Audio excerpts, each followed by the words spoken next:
जय हिंद विद्यार्थी मित्रांनो, चालू घडामोडीमध्ये आपण आजच्या व्हिडिओमध्ये काही महत्त्वाचे प्रश्न बघणार आहोत. विद्यार्थी मित्रांनो, डेली करंट अफेअर आपलं सकाळी 7 वाजता या चॅनलवर येत असते. विद्यार्थी मित्रांनो, तर सर्वांनी आपलं चॅनल सबस्क्राईब करून ठेवा. आतापर्यंत आपण 10 ते 12 व्हिडिओ कंटिन्यू टाकलेले आहे. विद्यार्थी मित्रांनो, जर तुमचा रिस्पॉन्स चांगला असला तर आपण कंटिन्यू ही सिरीज सुरू ठेवणार आहे. तर बघा, श्रीलंकेत दिहतवाद चक्रीवादळ आलं, त्यात मदतीसाठी कोणत्या देशाने ऑपरेशन सागर बंधू सुरू केलं होतं? आता पहिली गोष्ट म्हणजे प्रश्न हाच विचारू शकतो की दिहतवाद चक्रीवादळ हे कोणत्या देशामध्ये आलेलं होतं? तर त्याचं उत्तर आहे श्रीलंका. नाव नवीन आहे, चर्चेतला प्रश्न आहे, 100% विचारू शकतात. तर दिहतवाद चक्रीवादळ हे श्रीलंकेमध्ये आलेलं होतं, हे लक्षात ठेवा. दुसरा प्रश्न असा याच्यामध्ये विचारलेला आहे की कोणत्या देशाने ऑपरेशन सागर बंधू सुरू केलेलं होतं? तर ऑप्शन बघा, पहिलं ऑप्शन आहे श्रीलंका, दुसरं ऑप्शन आहे अफगाणिस्तान, तिसरं ऑप्शन आहे अमेरिका आणि चौथं ऑप्शन आहे भारत. तर श्रीलंका दिसलं इथे आणि ऑप्शनमध्ये सुद्धा श्रीलंका आहे. 100% विद्यार्थी हे श्रीलंका उत्तर मारेल आणि उत्तर चुकणार आहे, कारण की याचं उत्तर आहे करेक्ट भारत. म्हणून अशा प्रश्नामध्ये थोडंसं लॉजिकसुद्धा लावायचं की त्यांनी आपल्याला कन्फ्यूज करण्यासाठी, उत्तर चुकीचं लिहिण्यासाठी श्रीलंका पहिला ऑप्शन दिलेला आहे आणि पेपर सेट करणारासुद्धा पहिला ऑप्शन श्रीलंकाच टाकणार. त्यानंतर याचं जे उत्तर आहे ते भारत उत्तर आहे. ठीक आहे. पुढचा प्रश्न पहा, प्रश्न क्रमांक 2. तेजस्विन हा खेळाडू कोणत्या खेळाशी संबंधित आहे? आता नवीन नाव आहे, लेटेस्ट नाव आहे, चर्चेतील नाव आहे. मी तुम्हाला यांचा फोटोसुद्धा दाखवतो. तेजस्विन हा खेळाडू, फोटो याच्यासाठी दाखवतो की तुमच्या लक्षात राहावं म्हणून. आणि आपण जे टायटलमध्ये फोटो ठेवले आहे ते सुद्धा यांचा फोटो आहे. मी तुम्हाला क्लिअरसुद्धा फोटो दाखवतो तुम्हाला. तेजस्विन हा खेळाडू कोणत्या खेळाशी संबंधित आहे? तर हा खेळाडू संबंधित आहे हेप्थाथ लॉन शी संबंधित आहे. ठीक आहे. नावसुद्धा कठीण आहे आणि नावसुद्धा नवीन आहे. ठीक आहे. म्हणजे खेळाडूचं नावसुद्धा कठीण आहे, नवीन आहे, आणि जे खेळ आहे त्याचं नावसुद्धा कठीण आहे. म्हणून लक्षात ठेवा, खूप महत्त्वाचं आहे, 100% विचारणार. आता मी तुम्हाला याचा फोटो दाखवतो. तर बघा, हा प्लेयर आहे तो. ठीक आहे. त्याचं नाव काय? तेजस्विनेन. ठीक आहे. आणि खेळाचं नाव बघा, हेप्थाथ लॉन. असं थोडं कठीण नाव आहे, पण 1-2 वेळा जर तुम्ही घेतलं तर लक्षात राहू शकते. आणि त्यांनी हे काम कुठं केलेलं आहे? तर कौतुक तर झालेच पाहिजे. चीनमध्ये भारताचा झेंडा वरच्या स्थानावर तेजस्विनने पुरुषांच्या हेप्थाथ लॉनमध्ये पहिले सुवर्णपदक जिंकले आणि राष्ट्रीय विक्रम मोडला. फोटोचा स्क्रीनशॉट घेऊन घ्या, कारण की हा प्रश्न 100% विचारणार आहे. पुढचा प्रश्न बघा, चालू घडामोडीबद्दल. इंटरनेटचे जनक मानले जाणारे प्रसिद्ध शास्त्रज्ञ डेव्हिड जे फायबर यांचे 91व्या वर्षी निधन झाले, ते कोण होते? पहिलं ऑप्शन बघा, इंटरनेट शास्त्रज्ञ, दुसरं ऑप्शन बघा, संगणक शास्त्रज्ञ, आणि तिसरं ऑप्शन आहे UPI शास्त्रज्ञ, चौथं ऑप्शन आहे ऑटो इंजिन शास्त्रज्ञ. बघा, इंटरनेटचे जनक म्हणून म्हटलेलं आहे आणि पहिलंच ऑप्शन त्यांनी इंटरनेट शास्त्रज्ञ दिलं आहे.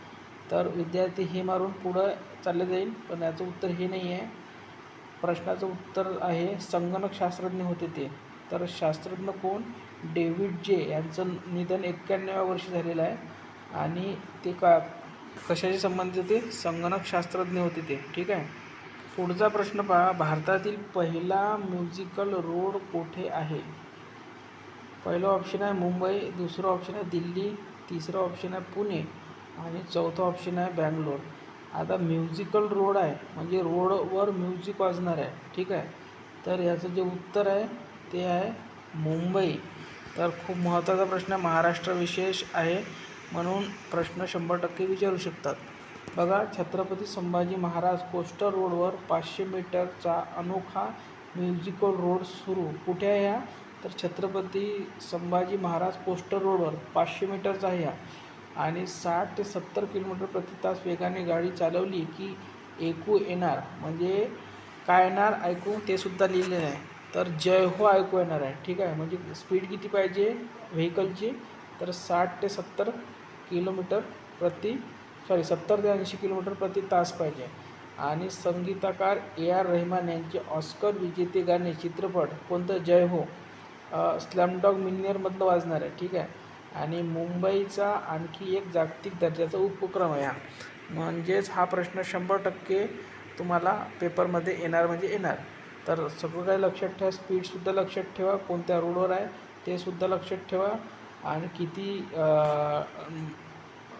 अंतर आहे ते सुद्धा लक्षात ठेवा, आणि कोणत्या संगीतकाराचं गाणं आहे ते सुद्धा लक्षात ठेवा.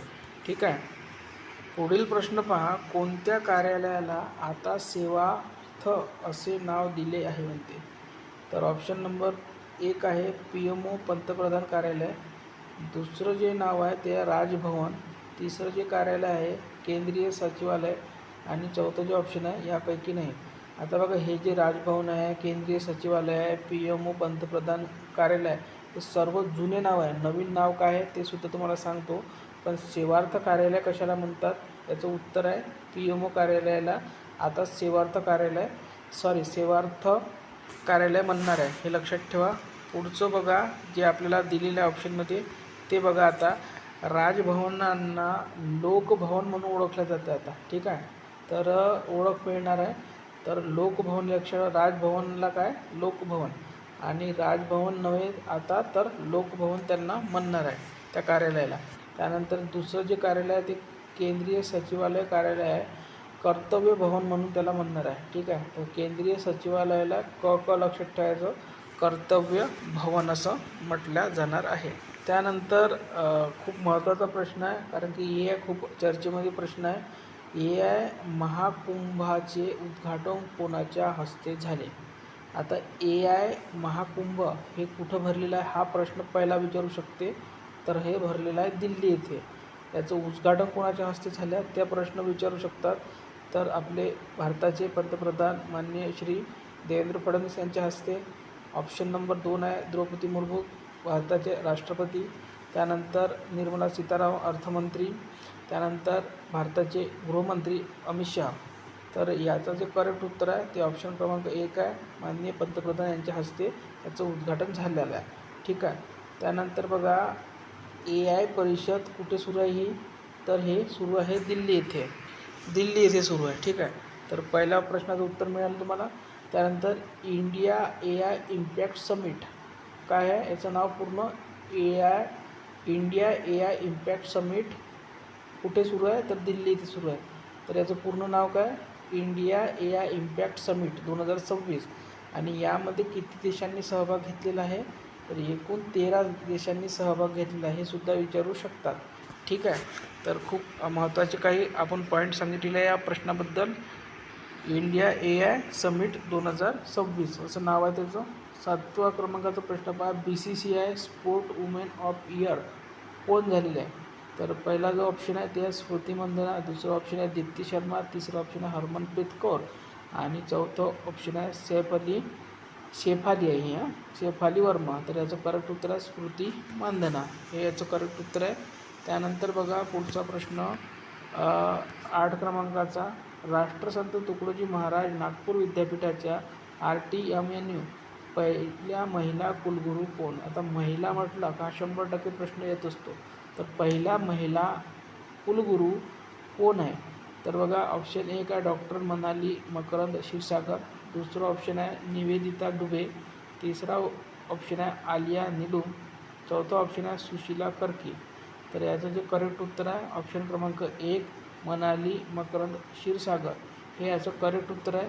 आणि हे कुलगुरू मागील 100 वर्षामध्ये पहिल्यांदा महिला कुलगुरू बनलेला आहे, म्हणून हा प्रश्न 100% महत्त्वाचा होऊन जातो. बघा, विद्यापीठाच्या 100 वर्षाच्या इतिहासातील ही एक ऐतिहासिक घटना आहे. ठीक आहे. त्यानंतर बघा, पदभार डॉक्टर क्षीरसागर यांनी बुधवारी 4 डिसेंबर 2025ला स्वीकारलेला आहे आणि त्या पूर्णवेळ कार्यभार सांभाळणार आहे. तर बघा, ज्या निवेदिता दुबे आहे ऑप्शन क्रमांक 2 त्या काय आहे? तर पहिल्या महिला HR मेंबर AAI बोर्डच्या आहे. आणि जे आपलं तिसरं ऑप्शन आहे कोणतं? आलिया निलुम. त्याचं जे त्या काय आहे? तर पहिल्या महिला चीफ जस्टिस लाहोर हायकोर्टच्या आहे. लाहोर हायकोर्टच्या त्या पहिल्या महिला चीफ जस्टिस आहे.